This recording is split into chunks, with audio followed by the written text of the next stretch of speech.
Okay, in this video I'll be talking about the process of actually writing your article. And the first step is to open a word processor that you're the most comfortable with.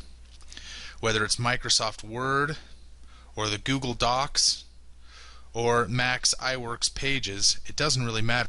So because I know that you'll all have access to Google Docs, this is what I'm going to use in this tutorial. For reasons that may or may not be obvious to you now, it's important to write your article first in a word processor. The auto-save feature will save you from the risk of losing all your work because you forgot to save. And the spell check feature is a must. Misspelled words and poor grammar are obviously a no-no. At this point, you'll decide whether you are writing a list article or an inverted pyramid style article. List articles will be covered in the next video. Okay, writing your article with the inverted pyramid format in mind, in the interest of time, I'm just going to copy and paste something that I've already written beforehand. And from the previous video, you should have a good idea of what the inverted pyramid means for a writer. We have the who, what, when, where, and why here in the first paragraph, and then more details that are less important follow in the subsequent paragraphs. At this point, it's a good idea to divide your article, or at least write your article, into 3 to 4 paragraphs.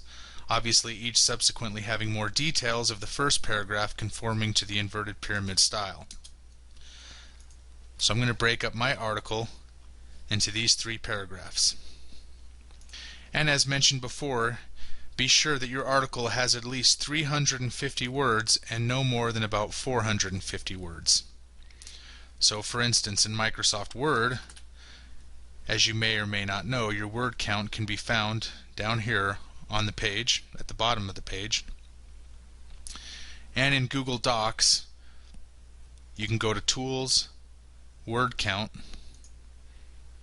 and it'll tell you here how many words you have in your document. Shortcut key is Control-Shift-C. Same thing. Be sure to cite sources whenever possible. This can be done in one of 2 ways, either by creating a no-follow link, which we will cover later on, or by simply stating or quoting the source of the information as seen here when the author of this article cites an ancient script written by Cicero. Okay, once you have the basic content of your article, it's always a good idea to add a few sub-headlines to break up the article and summarize the paragraph.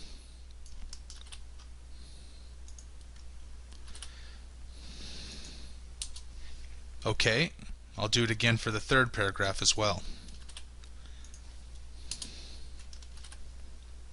Then, at this point, once you have the basics of your article finished, write your headline. And remember the rules of a good headline, which can be found in the video, Rules of a Good Headline.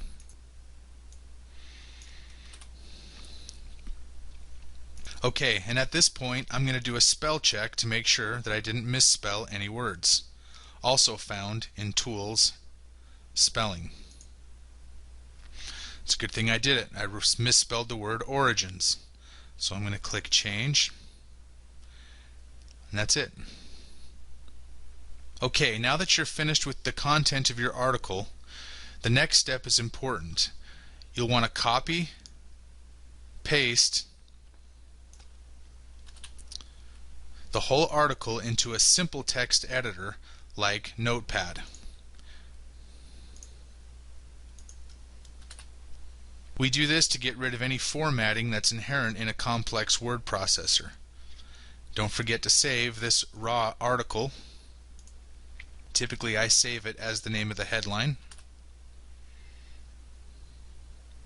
Save it to my desktop. And then this will be the source of the text that you're going to use when you put it into the website.